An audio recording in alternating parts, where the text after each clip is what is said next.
Mining production remained flat on a year-on-year basis in May. This was far below Reuters' expectations of a 0.7% increase.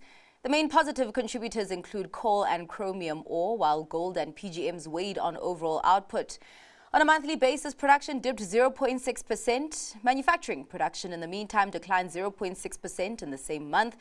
This aligns with the Manufacturing PMI Business Activity Index, which fell deep into contractionary territory in May.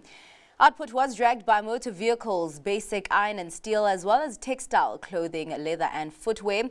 Moving ahead, FNB economist Thanda Sithole expects both sectors to start recovering as energy constraints ease. BHP is set to suspend operations at its nickel mine in Australia. This comes as it deals with an oversupply of the metal in the market. The suspension will affect production at its Nickel West operations and West Musgrave project.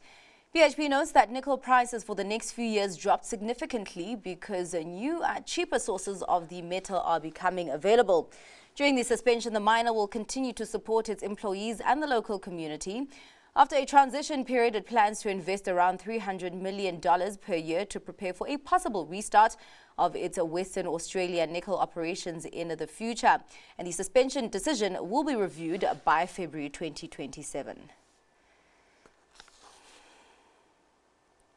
Sirius Real Estate is on a fundraising drive.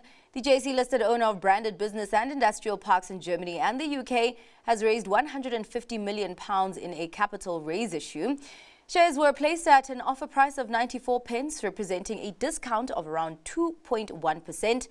Proceeds of the capital raise will help the group execute its ongoing acquisition strategy. Commenting on the plan, company CEO Andrew Coombs says that the £165 million raised in November has been successfully invested in well-timed acquisitions. And looking ahead, a pipeline of similar opportunities has been built. Pick n Pay has announced the terms of its R4 billion rights offer. The retailer will offer 252.2 million shares at 15.86 Rand each. This at a discount of 42% to the group's closing price of yesterday. The offer is underwritten by Absa, RMB and Standard Bank and is likely to be followed by an IPO of its Boxer store later this year. All this in a bid to get the struggling retailer back to profitability. Sibanye-Stillwater's IT systems are under attack. The miner, with operations across 5 continents, has informed the market that it has been hit by cybersecurity attack impacting its global IT systems. Company spokesperson James Walstead says that containment measures have been put in place to isolate the IT systems and safeguard data while the investigation into its occurrence is ongoing. In the meantime, there has been limited disruption to the group's operations. On the international front, according to the EU antitrust regulators, Apple will open its tap-and-go mobile payment system to rivals, ending a 4-year-long investigation that could have resulted in a hefty fine for the iPhone maker. Here's more detail in this package report. Apple may have fought off a potential hefty fine from the EU. The US tech giant said it would open its tap-and-go mobile payment systems to rivals. That's according to EU antitrust regulators on Thursday. The move ends a 4-year-long investigation of the iPhone maker. The EU competition enforcer charged Apple 2 years ago with hindering competition for its Apple Pay mobile wallet. It accused the company of blocking rival app developers from accessing its tap-and-go technology. The European Commission said Apple's new offer would be valid for 10 years.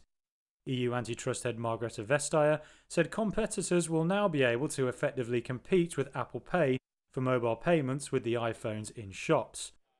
Apple's tap-and-go technology, called Near-Field Communication or NFC, allows for contactless payments with mobile wallets. It will now permit developers to access its NFC to pre-build payment apps for rival mobile wallet providers. Apple said its offer would give European developers an option to enable tap-and-go payments for numerous features within their iOS apps. It includes car keys, home keys, corporate badges and more.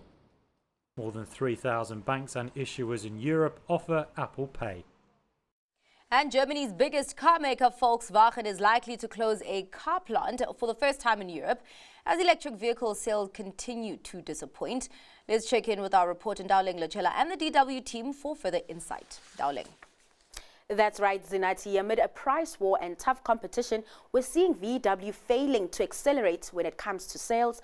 And joining me with more detail is DW correspondent Chiponda Chimbelu. Thanks for your time today. Now, Chip, as we kick things off, just bring us up to speed on everything that's happening at VW. Thanks for having me. Well, for those who have been following news on electric vehicle sales, this news is not unexpected. The situation has been brewing for a while at VW subsidiary Aldi in Belgium. High costs and poor capacity utilization haven't helped the car maker, especially given the disappointing sales for electric vehicles. And the luxury Aldi model, the Q8 e-tron EV that has been produced in Belgium since 2022, hasn't been selling as well as was hoped. As a result, Volkswagen cut its profit forecast for this year because it expects additional costs of 2.6 billion euros to weigh on its results. And now it is mulling closing the factory to save costs. The plant has been producing vehicles for more than 7 decades. So this would be a historic move here in Europe. VW has never closed a plant in the region. Around 3,000 people work at the Belgian facility, and Volkswagen is reportedly in talks with local authorities to discuss the potential closure. Now, while that plays out, let's map out the future. What does the outlook for VW look like? Closing a production facility that makes electric vehicles will raise questions about Volkswagen's wider shift to electric vehicles. While sales haven't been great, they haven't tanked either. So some may be asking about what the medium to long-term EV strategy is.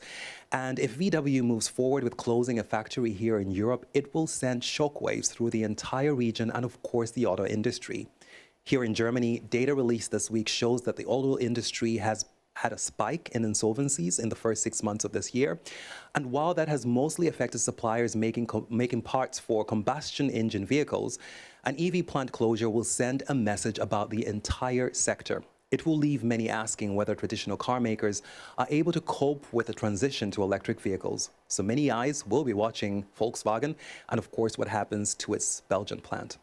And before we wrap up, how is Germany's auto industry doing, considering the increasing pressure that we've been seeing from Asia?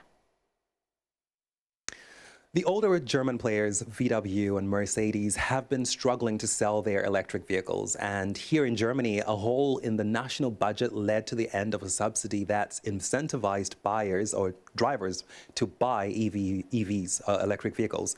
Now, that has also hurt sales. But the bigger challenge has been competition from newer players, which include Chinese EV maker BYD. It's not just that they can produce vehicles cheaper, it's also that they are benefiting from Chinese subsidies. And that is something that the EU is trying to change. This month, provisional duties on Chinese-made EVs took effect, and a conclusive decision on tariffs is expected by October. However, Brussels' move to protect European car makers hasn't been welcomed by the German auto industry. It is against the tariffs on Chinese EVs. And that's something that even the government here in Berlin agrees with because, of course, Germany-China trade ties are important for the economy. China is a major market for VW, Mercedes, and BMW. So it will be interesting to see how Germany's car makers navigate the transition to EVs and rising protectionism. Thanks for that update. Always appreciate your insights. That was Chiponda Chimbelu joining us from Berlin. It's back to Zinati now with your markets.